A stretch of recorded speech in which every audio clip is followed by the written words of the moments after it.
Vandag gesels ons oor die waarde van gemeenskap en om 'n verskil te maak waar dit saak maak. Roundtable Southern Africa is 'n organisasie wat mense reg oor die land byeenbring om hoop en ondersteuning in gemeenskappe te skep. Nou Vosbotha kuier by ons en ons kyk saam met hom 'n bietjie terug na die impak wat die organisasie die afgelope jaar gehad het, die projekte wat uitgestaan het en hoe gewone mense saam buitengewone dinge kan doen. Baie welkom hier by ons. Baie dankie Elsa, so voorreg om hier te wees. Goed, nou ons is nou amper aan die einde van die termyn, so wanneer 'n mens miskien so 'n bietjie terugkyk, jy weet na die werk van Roundtable Southern Africa, wil ek graag vir jou vra, wat staan die meeste vir jou uit? Also, nou eers is baie dankie dat julle ons terug hier so het. Dis my tweede keer om hierdie tafel, so is lekker om terug te wees. Ek het as president van Roundtable Southern Africa het ek die voorreg gehad om reg oor die land en Namibië 'n bietjie travelling te doen en die areas te gaan besoek, en ek dink wat vir my persoonlik uitgestaan het is om direk te sien wat se impak ons tafelaars en die lede van ons assosiasie het op en die passie wat hulle het om hulle gemeenskap te dien. Dit het vir my verseker uitgestaan. Nou julle doen projekte reg oor die land. Watter projekte of inisiatiewe het vir jou persoonlik, ook as president van hierdie organisasie, die meeste uitgestaan? Dis 'n baie moeilike vraag en ek het gister toevallig gekyk, ons het so tussen die 110 tafels wat ons het, is al so net so oor 1000 projekte gedoen, en dit gaan van golfdae tot shows wat ons gedoen het, tot klomp goed. Maar ek dink as jy gaan kyk na die een wat regtig uitgestaan het, en ek dink die rede vir dit is omdat daar so baie van die tafels betrokke was ons betrokkenheid met die bloedbank, en ek weet nie of julle kan onthou nie, maar ons het dit hierso afgeskop. Ja. En waar julle self bloed geskenk het, en ons het gesê ons wil 'n mikpunt van 5000 eenhede doen, en ons het 5000 eenhede gedoen. So dit is een van die projekte wat regtig vir my uitgestaan het, en dit is omdat almal betrokke was, die hele assosiasie. Ja, en dankie dat julle ons ook op 'n manier of op so 'n manier dan nou betrek het. Yes. Goed, nou watter doelwitte het julle vir die organisasie gestel toe julle hierdie jaar begin het? Ek dink ons het verskeie doelwitte wat gestel was, maar ek dink twee van die hoofdoelwitte wat gestel was is eerstens om impak te maak in ons gemeenskap waar ons operate, en dan die tweede ding is gewees om ons handelsmerk bietjie te bevorder en uit te bring. En ek dink in terme van die handelsmerk het ons dit regtig goed reg gekry. Ek dink dis die eerste keer in 'n lang tyd, of is basies die eerste keer, ons is hierdie jaar 5 keer op televisie gewees, en ons het regtig goed gedoen met radio's, en ons het bande gebou met media, net om die rondel, die mense wat reken is 'n dorpbord, maar dis 'n simbool van hoop, en ons het dit uitgekry, en ek dink dit het ons regtig reg gekry en goed reg gekry. So as ek reg verstaan, voel jy dat julle wel daarin geslaag het. So dan is my vraag, wat is volgende vir Roundtable Southern Africa? Dis 'n ongoing ding, die Engels, maar dis 'n ding wat aangaan, en elke ou probeer maar bou op wat die vorige ding. So dis nie 'n ding wat jy elke jaar die wiel gaan ontwerp nie, maar ons is besig om 'n TV-program te skiet, wat ons ook saam met Via gaan doen. Ons gaan 'n toer saam met Tafel noem. Ons is klaar besig om te skiet. So dit is nogal so 'n ding wat ons baie opgewonde oor is. Dit klink baie opwindend. Roundtable is ook bekend vir sy gemeenskapsimpak. Ek bedoel, ek het ook daarna in my inleiding verwys, maar hoe groot was die verskil wat julle hierdie jaar in die verskeie gemeenskappe kon maak?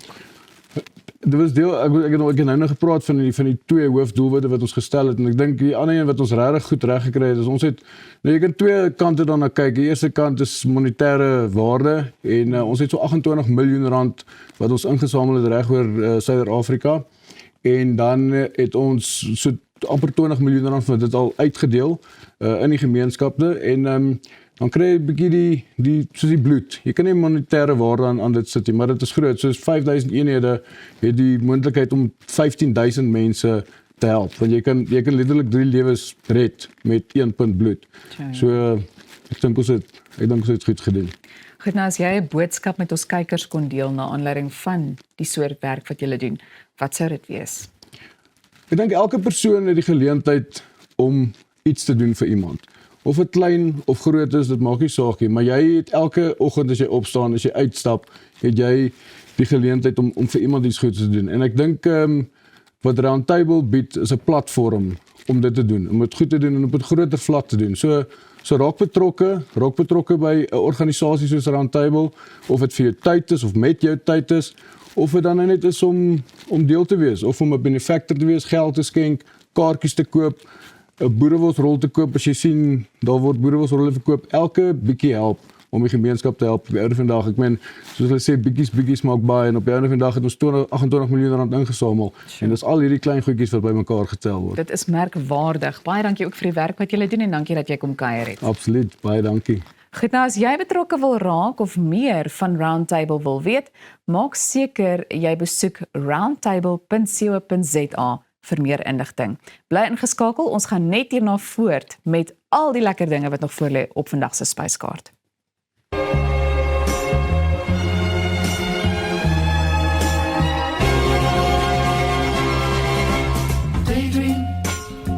I fell asleep amid the flowers for a couple of hours on a beautiful day. Daydream, I dream of you amid the flowers for a couple of hours. Such a beautiful day. As hierdie vinnige video jou interesseer het en jy al ooit gedink het om jou huis self op te knap, maar nie geweet het waar om te begin nie, dan gaan hierdie gesprek jou beslis inspireer. By ons vandag is Alinka Du Plessis, 'n gewilde TikTok smaakmaker wat saam met haar man hulle eie huis van kop tot tone self opgeknap het. En dit alles met die wêreld wat saam kyk. Alinka, baie warm welkom hier by Goeiemôre, good morning. Baie dankie, ek is excited om hier te wees. Julle het besluit om die opknapping van die huis heeltemal self te doen. Ons het nou 'n klein video gesien, maar vertel, hoe maak jy daai besluit? En hoe is julle steeds saam? Ek dink as ek en my man aan so 'n projek moet werk, groot probleme. Ja, nee, dit is definitief 'n spanpoging gewees. Ons het 'n huis gekoop en dit is nou nie die mooiste huis gewees nie. En ons het onmiddellik besluit, nee, ons gaan ons spaargeldjies gebruik en ons gaan hom oordoen. Dit is natuurlik verskriklik duur om 'n huis oor te doen. Ja. Dit is hoekom ons besluit het om dit self te doen. Waar het julle nou toe die vaardighede opgedoen om eintlik die huis self op te knap? Want daar is verskillende goed wat mens moet weet, Ja. of verskillende mense wat jy moet betaal om dit te doen, dis wat ek sou doen, en dalk gaan nooit my huis opknap as gevolg daarvan nie. Maar waar begin jy? So, ons het YouTube video's Ek het gekyk. nou net gedink, ek gaan nou met dit sê. Ja, dit is die waarheid. Ons het gekyk wat kos die goeders en toe dink ons, my man is verskriklik handig en ek Ja. het dit nie geweet nie totdat ons die huis begin doen het. So dit was definitief 'n bonus gewees. En ons het net 'n paar YouTube video's gekyk en gedink, weet jy, dit lyk maklik om ons doen dit self. Dit was nie maklik nie. Ons het baie foute gemaak en baie geleer, maar ja, dit is nou waar ons vandag is. Hoe lank was julle getroud voordat julle die huis gekoop het? So 1 jaar. Ja, so dit was 'n bietjie van 'n 1 jaar huweliksherdenking geskenk. Ja. Kom ons sien of ons deur hierdie ding kan kom. Wat was vir jou die lekkerste deel van die hele ervaring? So ek sal sê die lekkerste deel was definitief om die video's te maak en dit te post, want die terugvoer wat ons gekry het was net regtig amazing geweest. Die mense was so nice en ek het nie gedink dit gaan so goed doen soos Ja. wat dit gedoen het nie. Maar dit is natuurlik interessant om DIY projekte te sien want mense kan relate en hulle wil dit ook doen. Ja, so was dit nie, het dit nie vir julle bietjie stadiger gemaak dat jy altyd die shot moes opset en dan eers die ding doen en die mikrofone en die, dit is natuurlik 'n proses in sigself. Ja, nee, dit is definitief. Ek doen daarom al social media al vir 'n hele rukkie. Ja. So my man weet as ek sê ek gaan die kamera nou opsit, dan moet hy reg staan. Hy moet weet ons gaan nou video's maak. Ja. So ja, nee, dit was definitief 'n aanpassing. Dit het bietjie langer gevat en bietjie meer moeite gevat, maar dit is definitief die moeite werd want ewen nou as ek verveeld is, kan ek gaan terugkyk en dan sê ek soos, "Oh wow, okay, dis nogal cool."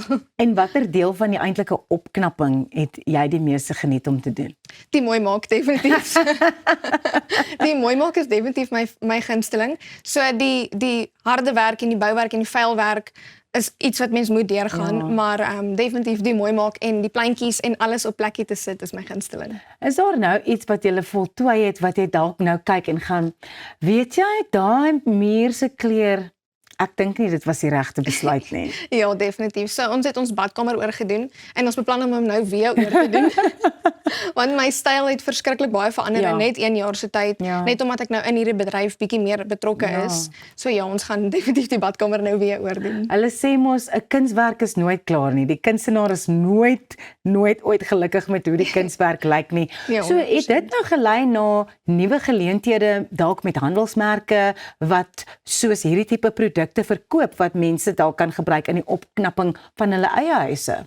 So, wat dit wel tot gelei het is, ons het besluit om ons eie besigheid te begin, as gevolg van die goedjies en die terugvoer wat ons gekry het. So, tydens ons projekte het ons baie navraag gekry oor mense wat dit ook wil hê en gevra kan ons na hulle huise toe kom en vir hulle soos 'n estimate gee en so.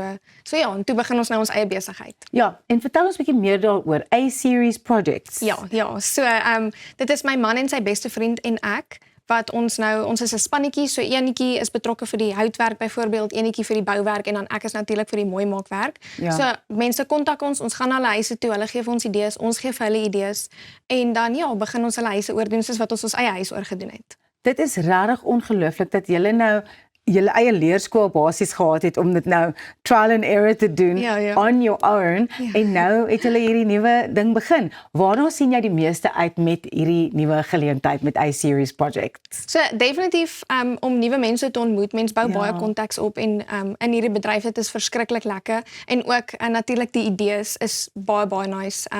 Vir my om na mense se huise toe te gaan, dis natuurlik kom ons sê byvoorbeeld groter as my eie huis, so ek kan meer mee werk en meer idees gee. So ja, dit is definitief my gunsteling. Ja. En meer mooi maak goedjies doen want dit is jou gunsteling. Ja, dis Luister, ek dink jy moet bietjie na my huis toe kom want ek het glad nie 'n oog nie. Ek weet waarvan ek hou, maar ek weet nie hoe ek by daai punt gaan uitkom nie. So, I'm very glad I've got A-series projects nou. Ek het nou julle kontak. Baie dankie Alinka en sterkte met alles vorentoe met die besigheid en met jou TikTok net. baie dankie dat julle my hier gehad het. Bly net waar jy is. Ons is nou weer terug met musiek en dan nog musiek.